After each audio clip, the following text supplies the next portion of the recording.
Our Lord's priesthood, like His church, is holy, but we, its members, more often than not, fall short of the bar. Through this show, we hope to build up our Lord's priesthood, thereby building up His church. Sometimes our topics may be painful, sometimes joyful, but our goal is knowledge of the truth. When the topics call for it, we will have fun on this show. The guys who work here are really a great group. There's a lot of banter with an occasional practical joke thrown in.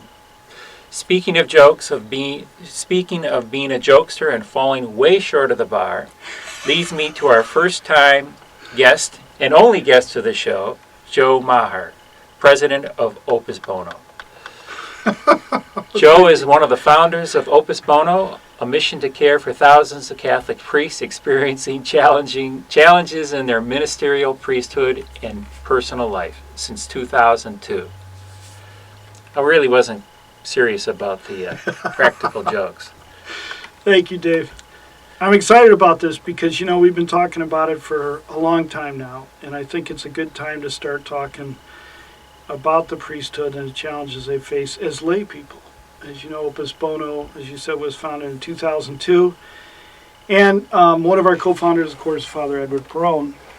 But with the exception of Father Perone and some of our advisors, that happen to be clerics, the rest of us are lay people, husbands, fathers, people that have loved the priesthood and really want to do something to help uplift it and build it up, especially as Mother Teresa, we consider our founder, says, in its most distressing disguise.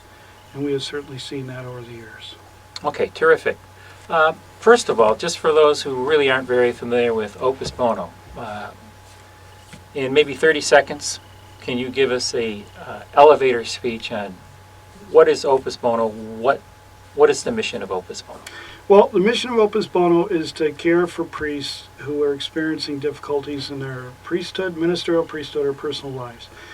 And, of course, we do that all under the auspices of the magisterium of the church, meaning that we help find solutions for the problems confronting priests through the authentic teaching of the church and of the Holy Father and his predecessors. Okay, terrific. So before we get into the workings of Opus Bono and the organization, let's start at the beginning. What were you doing? What was going on in your life just before Opus Bono began? Well, I was the CEO of a small consulting company. We consulted with the big three automakers, the Department of Defense, and a few power companies on the most efficient way to report their finances through software programming, that is. And a priest was accused at my local parish, Father Perone's parish. It was an adult situation. It had anything to do with a child. But it was he was accused and charged with rape. And we helped with that case. And it made a lot of news, internationally and nationally. Because the priest was a visiting priest to the Archdiocese from Africa, the BBC carried it, and that created a lot of publicity, not just here at home and abroad, as I said, but also in Rome. So because of the fact that we helped him, we had more people calling us, friends of priests and priests calling us and asking us to help them. The priest, thank God, was acquitted. He was found not guilty. But from that point on, we just got all kinds of calls about helping other priests. And at that time, it was in 2002. As you might recall, it was around that time when the whole Boston sex abuse, quote-unquote, sex abuse crisis had started. So ever since then, we've gotten several calls a week. We still continue to get 2 or 3 new calls a week from priests that are experiencing some kind of difficulties and need help.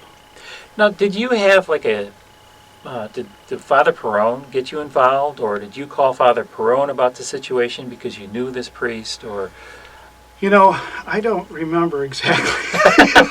After 11 years, I think that it was kind of mutual. I think Father was thinking about me, and I had gone to one of the priests at the parish, and he said, "You better go talk to Father Perone," because I felt a real strong inclination to help. We knew the priest that had been accused very well. He used to come to our house for dinner on Thursday nights after he was taking college courses. So we didn't know if what had happened was true, but we did feel like we should do something to help the situation. And so I went to the rectory, and I remember Father Prone came down the stairs and says, "Oh, good, you're here. Come on up." So probably he was thinking about, I don't remember if he called me or but whatever happened, we ended up that day helping, and we bailed him out and had to find an attorney, had to find a place for him to live, because of course he couldn't stay. Do you remember how long that whole process was from the time he was accused to the time he was acquitted? Sure, I absolutely do, because we consider April 9th, which was the day that Father was arrested, and my wife had called me to tell me, we consider that our founding date. And it was in August that he was found not guilty. So August, or actually I think it may have been in the beginning of September. All right. So you thought it was just going to end, but it didn't. Oh, man. What was the next thing that got you together to become the Opus Bono team? Well, what got us to become the Opus Bono team was Father Prone, really, because we had literally it was so fast-paced with the meeting. I mean, within a matter of 24 hours we were helping. Within 48 hours we were looking for a lawyer. 72 hours later, we had a lawyer, and the lawyer was saying, well, you have media work behind you. Why don't you speak in front of the public until we can get the legal team together, and then I'll speak. But we really need someone to speak in front of the public, and that was me. So within 2 weeks, I was getting calls from people that said, hey, I know this priest that needs help. Could you help this priest? And it was really, when I say it was Father Prone, it was actually about a couple months after that when we had received a check from a priest as a donation to help other priests. And I said, what are we going to do with this? And Pete Farrar, who's the accountant on the team and was the founder of Opus Bono Corporation, which was the financial consulting company I was CEO of, he said, well, I guess we should probably look at starting a nonprofit so that we could channel these monies to priests. And we did, and it was sitting around at the rectory having a couple glasses of wine, and we said, well, what are we going to call this thing? And Father Pro whipped out the Latin, said sacerdote means priesthood, so Opus Bono sacerdote. And we kind of agreed that, and Father really encouraged us to help these other priests. Okay, so when you first started helping these other priests is when you said we need to start this 501c3 corporation. Yes. Yep. Okay. So it started growing, and how is that affecting your personal life? I mean, this kind of grew into a full-time... It was hell, literally hell. I mean, it was really tough because financially we were doing pretty well, I mean, at the time. And you as a family? As a family, yeah. I mean, we were doing all right, and... but what ended up happening was, obviously, priests don't have a lot of money. In general. In general. We found out how much money they really didn't have very quickly. And when you're talking about, at the time, again, it was a lot to do with allegations. And allegations cost a lot of money because they have to be defended. And so we were looking at, we had our daytime job, which was producing revenue, and then we had our nighttime job, which was quickly becoming our daytime job, because when a priest would call, he needed help immediately. So we were trying to respond as quickly as we could. And that first year of 2002, going into 2003, by the summer of 2003, we had probably 200 priests. In 1 year? In 1 year. And we really had to make a decision. How far...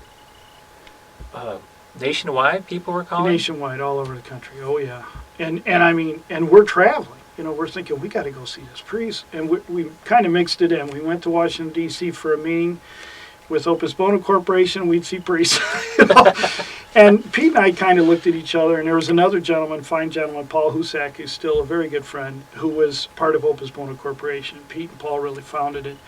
And Pete and I went to him one day and said, look, we can't continue doing both. And our wives, believe it or not, were our biggest motivators, encouragement, who said, my wife said to me, look, you can always make money. You can always find another job. You can run another company, but these guys need help now. I think we need to look at that.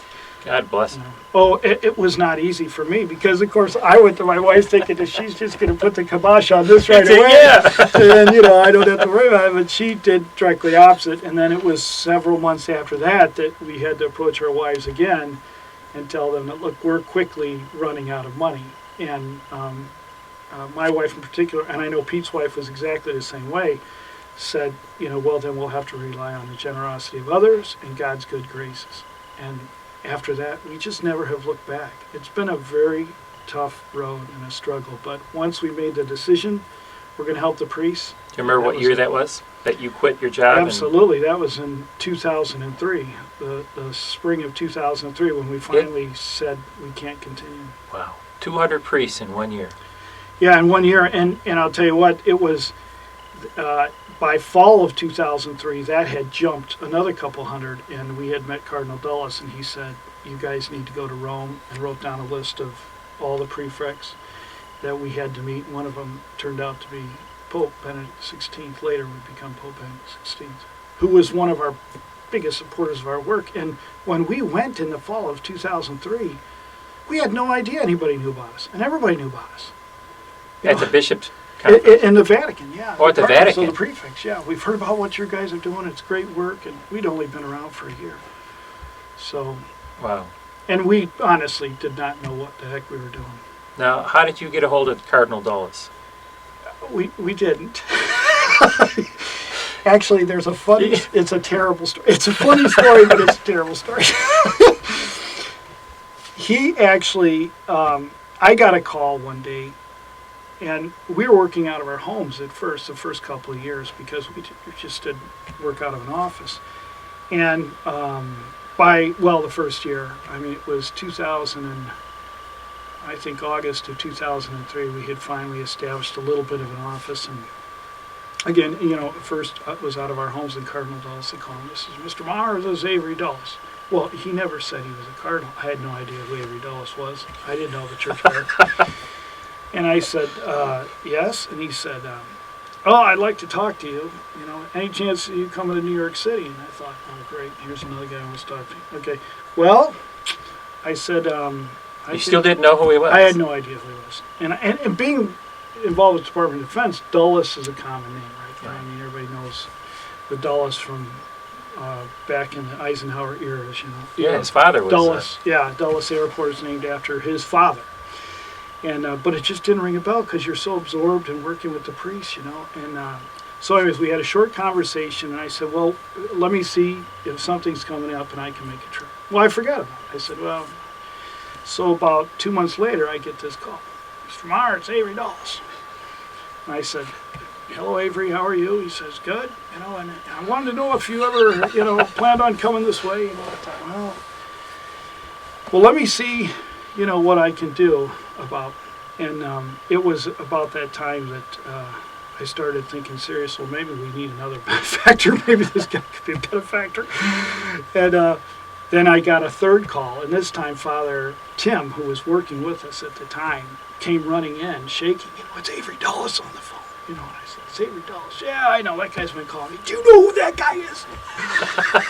Oh my God, it was Colonel Avery Dulles. I just about passed out. I thought, Your Eminence, I'm so sorry. I'm coming to New York. When are you free? I'm sure he had a good laugh. I was there, and I told him when we got there. I said, I got to tell you, oh yeah, he had a good laugh. But I was there within a week. And then he came in, and I was, he suffered from post-polio syndrome, so he had to walk. He had a knee brace, he had to walk with a cane. So I hear him coming down the hall, and I am just shaking. I'm thinking, oh my gosh, what is this guy going to say to me? He walked in, he said, Mr. Maher, I've been a fan of you guys for a long time. Well, we'd only been in existence a year, So I thought, well, maybe he thinks I'm somebody else or something else. By the time we got done talking, he knew exactly what was going on with this. And he said, I think you need to go to Rome, to the Vatican, and here's the people I want you to see. And when you went to Rome, what was the purpose? Just to introduce yourself?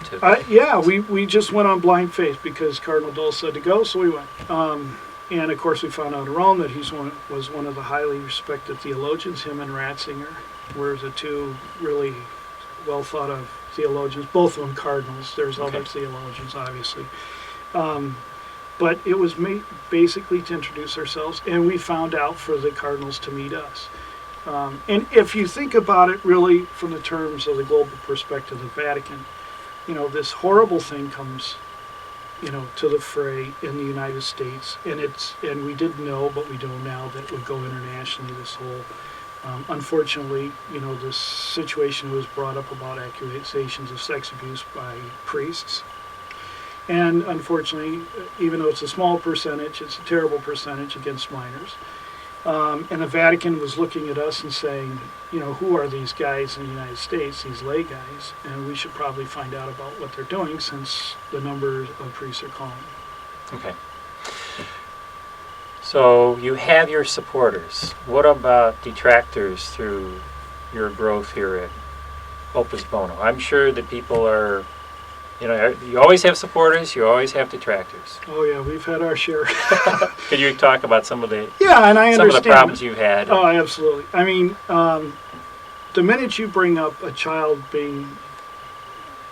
whenever you bring up a child that's been abused or a child that's been hurt, it creates a huge blow up of emotions for all of us, including us. It's terrible. And whenever there's been a molestation of a minor, it's horrendous.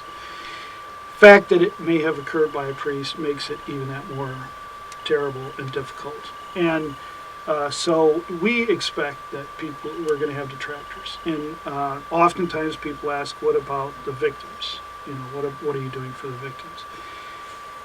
There is a lot of help for victims, thank God. And the church has done a lot and made a lot of inroads into the community for support, emotional, psychological, and spiritual support for those that have been abused, unfortunately by priests. There has not been a lot of support for the priests that have been abusers or that have been falsely accused. And it's important for us as fathers, laymen here as fathers, that the abuser be healed, or at least be safeguarded from himself and hurting others, in particular children. So that's what we really focus on, helping the priest, helping them to be healed, and making sure that nothing is going to happen to anyone again. Okay. All right. Well, we have our first caller. It's Pete from Metamora.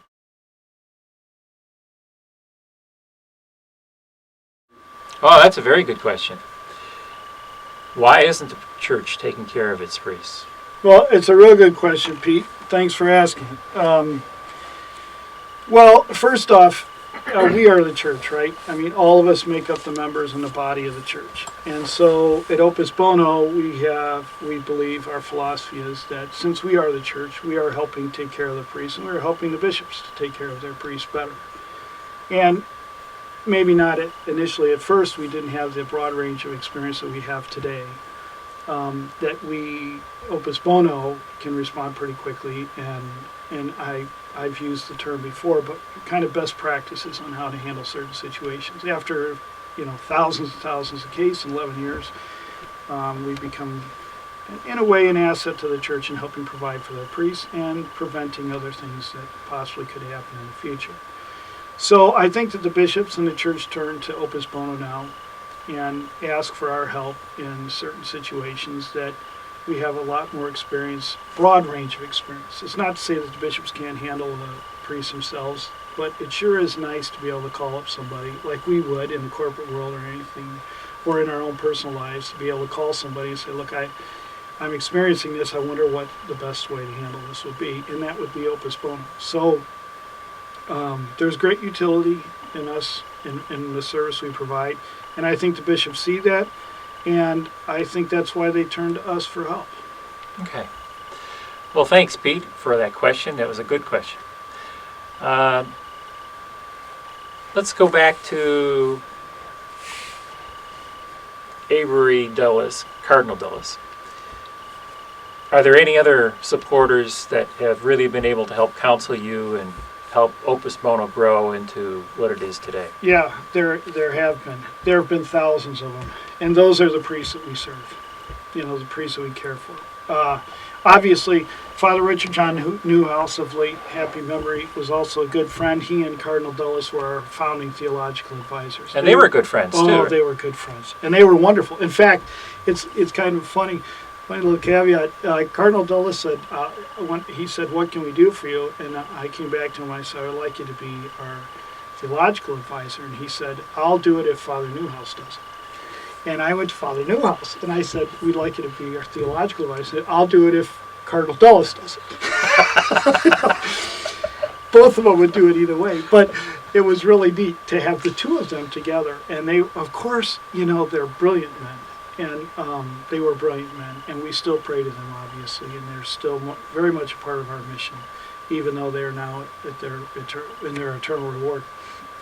But really, there have been canon lawyers, there have been other priests that have helped us, but it's the priests that we care for and the bishops that call upon us, to help care, that have really been a guiding force and a big help to us. The priests in particular that need help, they, because they are in a situation where they need care and they need help, I don't want to say they're more humble than before, but you know how we are, right? As human beings, when we're in trouble, we get humbled real quick. And they have been a great source of spiritual strength for us, as well as moral support in helping guide our mission. Because they're the first ones to say, listen, this happened to me, this is going on, be aware of this, you guys are wonderful, but here's where I really need help. And it's helped us to understand the priesthood better. Someone had said, well, you guys are experts on the priest. And I said, oh no, we're not experts on the priest, because we're not priests. We're not ordained ministerial priests. It would be fair to say that we have a good idea of an understanding of the troubles that face priests, and consequently we can help in certain areas. The priesthood and in their personal lives as well. But really it's those priests that we care for that have been wonderful for us to understand better how we can serve church, the priesthood, and the faithful. Okay. Now, is it normally that the priest contacts you, or does a friend of the priest contact you? Do you ever contact a priest if you ever hear of a priest, and how to? Let's talk about the process of how Opus Bono normally works. Sometimes it's friends that contact us, but we always have to speak to the priest directly. Because, as you can imagine, there may be well-meaning people that say, I know Father John, and I know Father John needs help. And we say, well, that's fine, and they tell us all the things that they may know. But we have to talk to the priest directly. So commonly what we will say to them is, if you have contact with Father John, please ask him to call us. We do not contact the priest directly. Okay. At the beginning we did a couple of times, and it didn't fare very well, because it's almost like we're soliciting to help the priest in one case, but on the other side, when the priest is experiencing difficulties, or you or I or anybody, and all of a sudden somebody calls you out of the blue and says, hey, I heard you're having a problem. Right. How about, let's talk about it. What the heck are you? So we don't do that, but 90% of our calls are from the priest directly. Okay. And they find out about us on the web, through interviews like this, but primarily they find out about us, either they've been referred by their bishop to call us, or... Oh, the bishops will call. Oh yeah, we just had a couple that called us this last week because it was referred by a bishop or the vicar of clergy, or priest friends, their brother priests. If, let's say a priest calls you, he's been accused of something, what do you do? He calls you up and says, I just been accused, this is what's happened. What are the kind of things that you do to help him? Well, the very first thing we have to find out is he able to stay in the rectory? Because often when a priest is accused and removed from ministry, he's asked to leave the rectory. So we got to make sure that we find out, are you able to stay? Where are you at right now?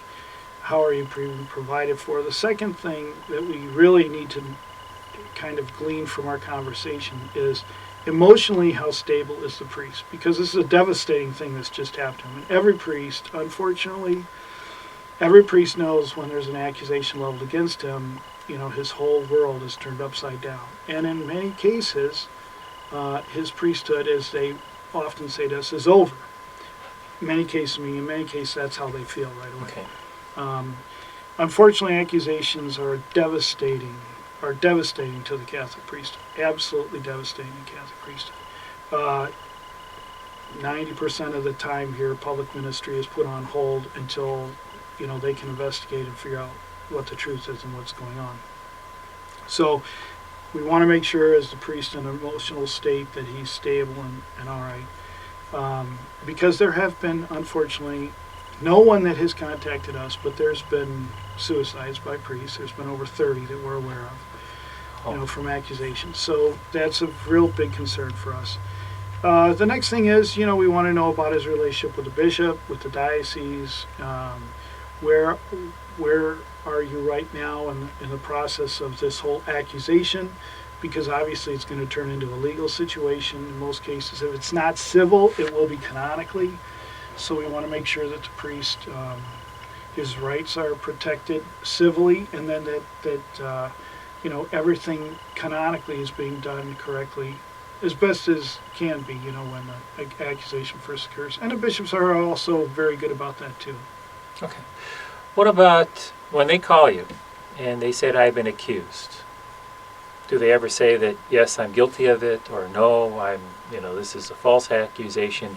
How do you deal with their guilt or lack of guilt in a situation? Well, the first question we don't ask them is, did you do it? Father, did you do it? That's not the first question we ask, because whether they're guilty or innocent, we're going to help them. We turn no priest away. But during the course of the conversation, typically it will come out whether they are culpable in some way, or if they're not at all, and they're very vocal about that, obviously. And then to the extent that they are culpable, compared to what the accusation may be. Unfortunately, sometimes in these accusations they get to be trumped up, and especially if it's something from years and years ago, memories fade, they change, these kind of things. So it's kind of hard sometimes to determine the truth or culpability. But either way, for us, the only reason why that would be important to us, if at all, is to determine what kind of help the priest is going to need. Not just legally, but also spiritually, and if there's some psychological or emotional needs there that have to be addressed that maybe have not been addressed, and that because of the accusation this is going to be a concern obviously for the bishop, which means that there may be some psychological support that's needed and that kind of thing. Yeah, I think part of the problem that a lot of people would have is, well, aren't you really helping a priest that's guilty? Shouldn't he get what he deserves? That perception, and you kind of touched on it some more earlier, but that would still be difficult for some people to swallow. Well, I don't want to help Opus Bono because they're helping guilty priests. Well, I don't blame them. I really don't. You're a priest is supposed to be your trusted friend, your mentor, your spiritual guide to heaven, and the one person on earth that you can trust the most. And when they fall, that's a tough thing for anyone, and lay people especially, that rely on that rock to save them. Their whole world can fall apart, but they all know they can go to the priest, right? Okay. And when the priest's world falls apart, what a devastating blow it is for all of us. My response to that would be, mercy. Really. Right. God calls us to be merciful. Mercy isn't easy. Unfortunately, it's not very easy at all. Sometimes for us, it's really not easy. But in the end, our goal, we should always keep our goal in mind. And our goal in mind is to help each other get to heaven. That's what we're here for, to go to heaven, and to help each other get to heaven. And that does not exclude those that may have committed terrible sins and even crimes. There's a passage in Faustina's diary, St. Faustina's diary, that I happened to read long time ago, 20 years ago. And it just stuck with me all these years. And there's a passage where the Lord is in a vision speaking to Faustina, and he says, the greater the sinner, the greater the right to my mercy. I can tell you that often in this work, I have thought about that when I've been on the phone, thinking to myself, how in God's name did this happen? Right. And what are we going to do? The bishops have a tough job. They really do, and they're all, and priests are often, a priest that's quote unquote guilty is often vilified in the media and everything. Well, the bishops are in no better shape. Right. They can't win.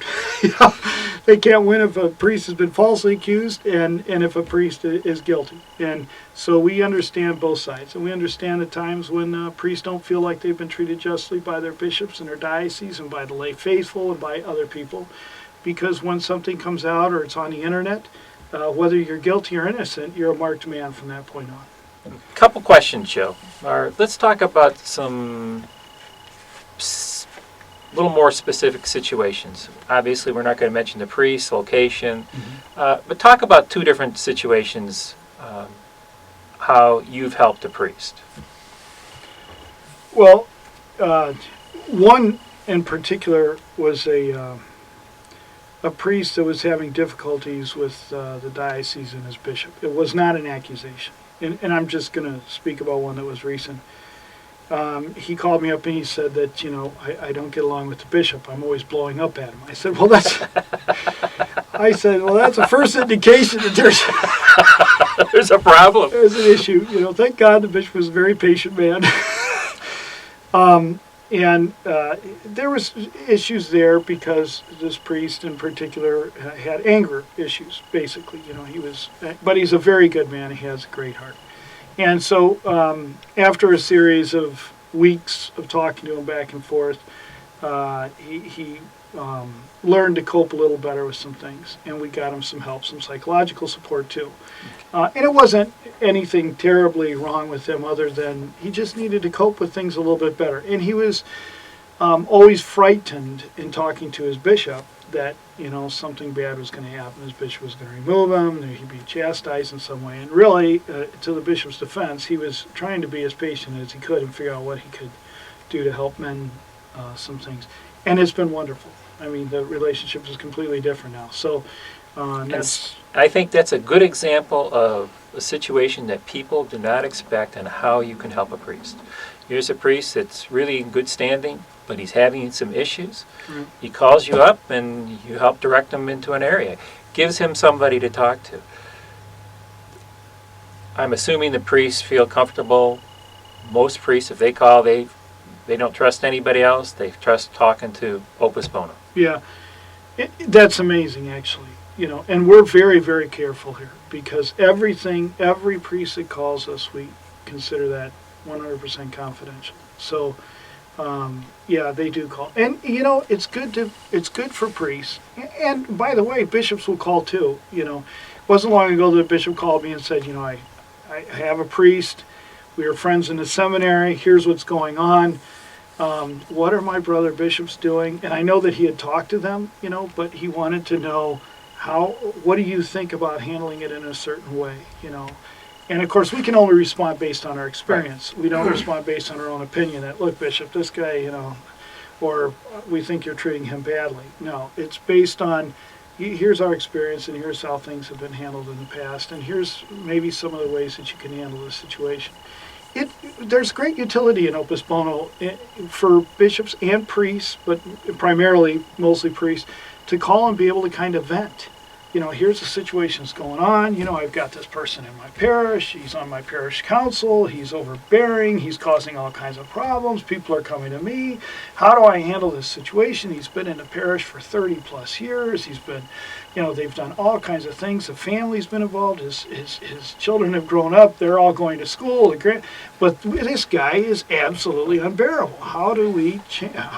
What do I do without causing a big strife? We also got a call for the first time about 6 weeks ago that kind of bowled us over of a pastor that wanted to know, do you have any experience in bringing other priests to the parish? We're a poor parish. I really need to help. We're a big parish, but it'll cost us $66,000 to have an associate here, and we can't afford it. And unless we can come up with that money, we can't get a priest here. Wow. Can you imagine that? So And they're calling Opus they're Bono calling for- Opus Bono. Now, I'm assuming he was probably calling, hoping we could give him $66,000, which we couldn't. That only lasts a year, though. That's right. And we just recently had a priest that called that did have an issue. That was accused of something that happened 15 years ago and that he was culpable of. Okay. And in this particular case, this priest is probably going to be removed from ministry. In fact, I know that as of today, he probably already is removed from ministry, so we had to make sure he has a place to go. He has to have canonical support because there will be a canonical process for him. Thank God, it happened 15 years ago and there was never anything else that happened. But it was very serious in nature, and the bishop has to go through the due process of deciding what he's going to do and how he's going to handle the situation. And it's going to become very public. Okay. And that's very difficult. Those are tough things. All right, so we've got a little idea, well, we got a great idea of what Opus Bono does and how it works with the priests and the bishops. Let's talk about the show. I mean, Opus Bono, working for the good of the priesthood. This is your idea. This is your conception. Why are we having this show? Well, I mean, we've talked about it before, how we can help uplift the priesthood. At the core of Opus Bono's mission, at the very core of it, and the core of every Catholic faithful is to lift up the priesthood, because the priesthood gives us life, right? I mean, we need to be repaired in order to meet our Maker. And we need help to get to heaven. The Catholic priest doesn't help us make more money, doesn't help us manage our finances. They can help give us advice on our marital situations, on our raising of our children and these kind of things. But their primary focus in their primary purpose in life is to help us get to heaven, which is the primary focus of all of our lives, really. Right? So for us, because of our unique perspective at Opus Bono and working with priests and helping priests and caring for them, we have a kind of different view, in a sense, of the wonder and the miraculous about the priesthood, even, as I said before, in its most distressing disguise. You've heard me say it before, but I'd like to have a bumper sticker that says, "Priests are people too." That People forget that. Yeah, that priests encounter all of the same temptations, all the same stresses, all the same difficulties, all the same joys and happiness and excitements as all of us. And yes, we put them on a pedestal because of their sublime nature, but we have to remember that they are men of God, and the first word in that is men. And so we need to help support them any way we can, and help support them in their humanity as well as in their sublime calling as a priest. And I think a lot of that has to do with helping bring awareness to people that these guys really are amazing, and God is blessing them in ways far beyond what we may really be able to conceptualize as human beings. I'll give you a concrete example of that. In every single case where a priest is facing, for whether it's accusation or any other situation, whether he's guilty or not, where a priest is facing his priesthood or his public ministry being taken away from him, their one and single request is always, "Joe, whatever happens, please don't let them take my priesthood. Don't let them take my ability to offer Holy Mass away." 100% of the time, the very first concern is, please, I want to have the ability to offer Mass, even if it's privately. Now, if you think about that from a human perspective, you would think, how am I going to eat? How am I going to feed myself? How am I going to get medicine? Am I going to be destitute? Am I going to go to jail? Who's going to support me? I'll lose all my friends. Where am I going to go? How am I going to get work? Which we all know, if and I've said it before, if you're accused and removed from ministry and you've been a pastor for 25 years, how do you put that on your resume, to get a job? It's got to be But tough. their first concern always is 100% of the time, please don't let them take my ability to offer Holy Mass away. And of course, we don't have the ability to guarantee them that they're going to be able to offer Holy Mass, but we can certainly help facilitate in whatever ways we can that continues to happen. Well, who decides whether they take that away from them or not? Well, that would be the bishop, and depending on the severity of the case, at times, canonical trials do take place, where a process is determined, hopefully a fair and impartial process, that, this priest, one of the penal sanctions would be that he can no longer even offer Mass. Even privately? We call that a colloquial term called laicization, which is really a misnomer, because no priest can ever be returned to the lay state. As we know, that an indelible mark has been made on the priest. He'll be a priest forever.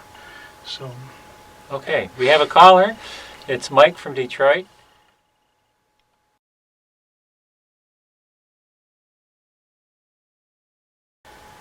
Well, good question, Mike. Actually, we work outside the formal structure of the church. That was one of the cardinals' advice a long time ago.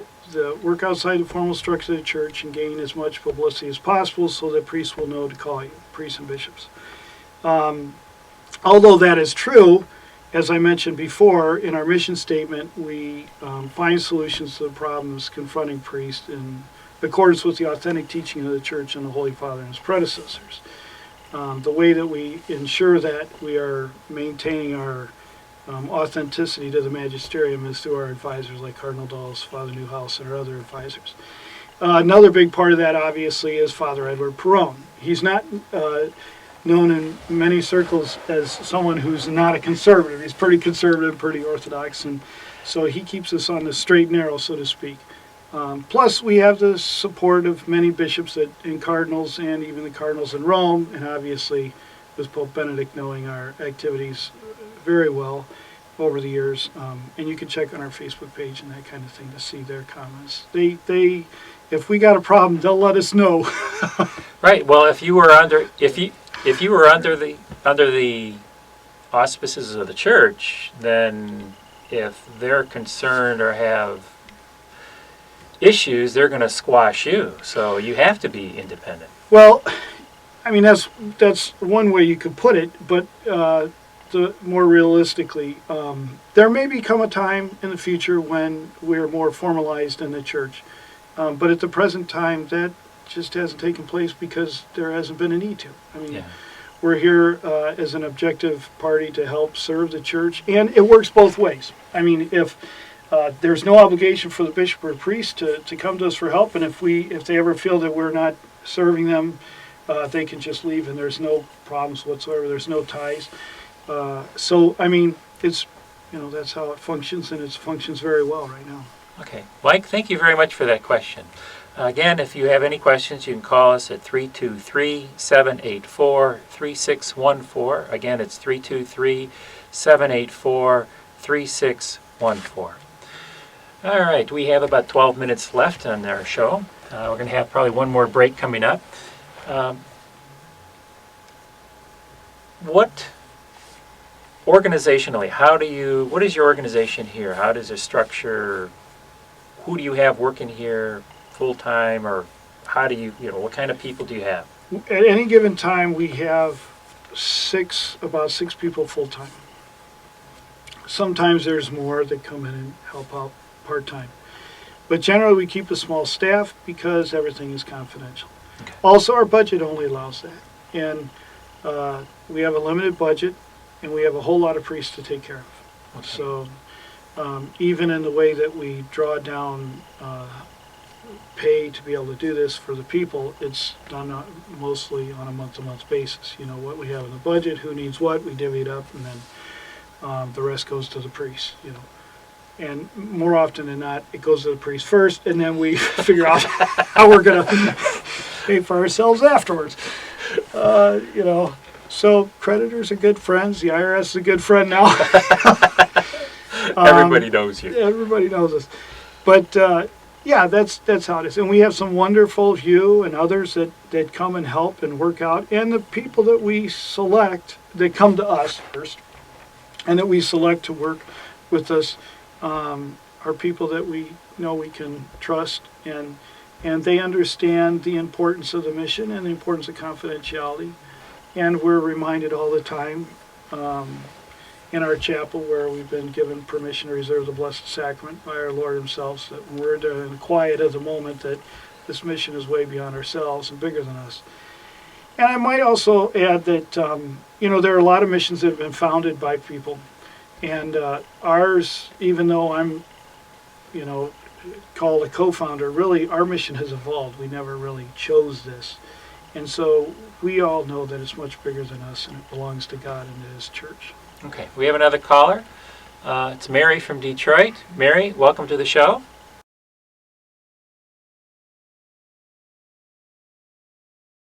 All right. So there are no simple questions. Mary, do you have a dollar? That's right. If you call, I hope you have a checkbook. That's right. We are... Yeah, whenever any of us come in here, we make sure we check our pockets when we leave. That's right. Thanks for that. We are 100% funded by donors, private donors. We have no foundation or endowment to draw on. And the primary donors to Opus Bono are priests themselves. It's been a very difficult road with lay donors. There are a lot of good, wonderful charities to give to, and with the priests understand the mission all too well. Okay. And so that's why they're donors. And we have several bishops that are donors as well. But primarily it's funding from donors. And we do like every other organization. We send out mailings on our website. You can donate there at www.opusbono.org. We have a Facebook page, Twitter. Now we're into Twitter, which we don't do very well, but we're trying to do better. So you're tweeting. Opus Bono is tweeting. That's right. We're tweeting it. And in fact, Twitter is kind of a neat little tool for people who want to know about what we're doing daily, our day-to-day activities. We're not the best at tweeting every day. We're trying to get better.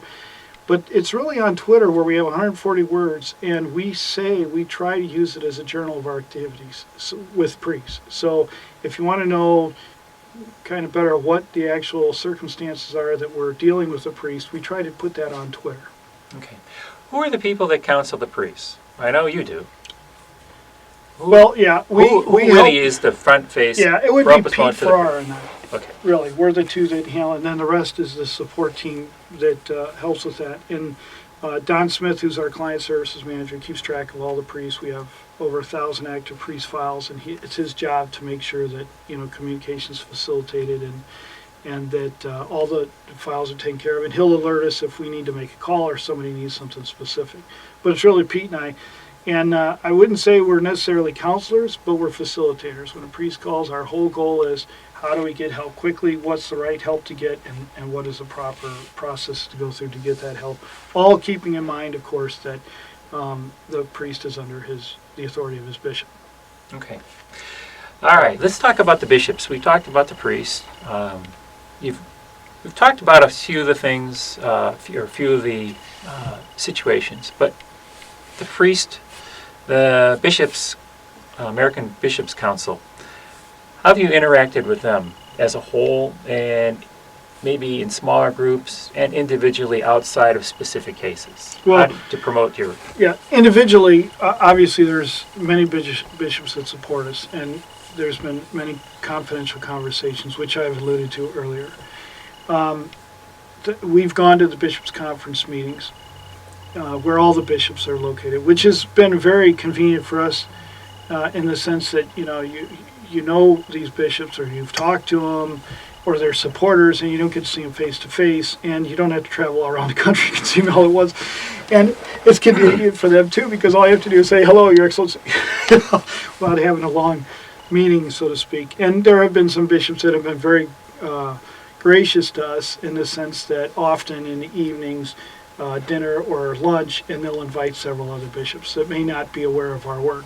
So that's been wonderful, and those are a lot of fun to go to because you more see formal? hundreds of bishops, and no matter who you are, Catholic or not, but in particular if you're Catholic, it is really cool. To see all these bishops. All the bishops, especially when you go to what they call their masses, like the Red Mass. You see all the cardinals are there. You see the bishop, the apostolic nuncio is there, and then you see all these priests, and it really it's like going to World Youth Day where you see millions of teenagers. You see all these prelates, and it really builds you up, and excites you about your faith. And for us in particular about our work, because our work is not always, we don't get priests calling saying, "Hey, Joe, things are going great, I just wanted to call and tell you that." No, we get them calling and saying, "Look, I got an issue." And every day we're dealing with problems that priests are confronting in their priesthood or in their personal life. So it's really a lot of fun and very uplifting for us and for the staff to go, and also for the bishops to come up and tell you, you're doing a great job, you're doing great work.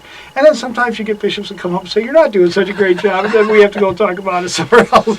So most of these, when you go to the bishop conference meetings, it's more informal, just kind of be around. Yep, it's more, we do that on purpose, but then there are also, when some bishops know that we're coming, then they want to have a more formal meeting because we can sit down and talk about things. But I think the bishops know that, I know they know that we're trying to do the best job we can, and we're not trying to interfere, but we also are trying to care for them and for their priests and for the church the best that we can. Has that always been the case, or at first they were kind of leery of talking with Oh, you? yeah, I don't blame them. Who are we? A couple of guys from Detroit, All of a sudden we show up on the scene and we're going to help priests, I would be very leery. But after about 11 years, we've worked out some of the kinks. And we've made we've made mistakes, obviously, at times. That's okay. Okay. Because all right, we only have about a little over a minute left. Any final words you'd like to give to our audience, maybe about supporting Opus Bono or whatever you need? Well, obviously, when you're supporting Opus Bono, you're supporting Catholic priests, and Catholic priests do need the support. One priest said that, "Joe, the difficult thing about your mission is that people will say to you, priests don't need help. They don't ask for help. They're there to give help." Well, the priests do need help. They do ask for help, and they need it sometimes desperately. And by helping us, by praying for us, by donating to us, you're helping a lot of priests. You're helping the bishops. You're helping the church and the Holy Father to care for the priests the way they need to be cared for so that they can grow in their holiness. Can you lead us in the final prayer for the show? Remember, O most gracious Virgin Mary, that never was it known that anyone who fled to thy protection, implored thy help, or sought thy intercession was left unaided. Inspired by this confidence, we fly unto thee, O Virgin of Virgins, our Mother. To thee we come, before thee we stand, sinful and sorrowful. O Mother, Word incarnate, despise not our petitions, but in thy mercy hear and answer us. And bless our priests. Amen.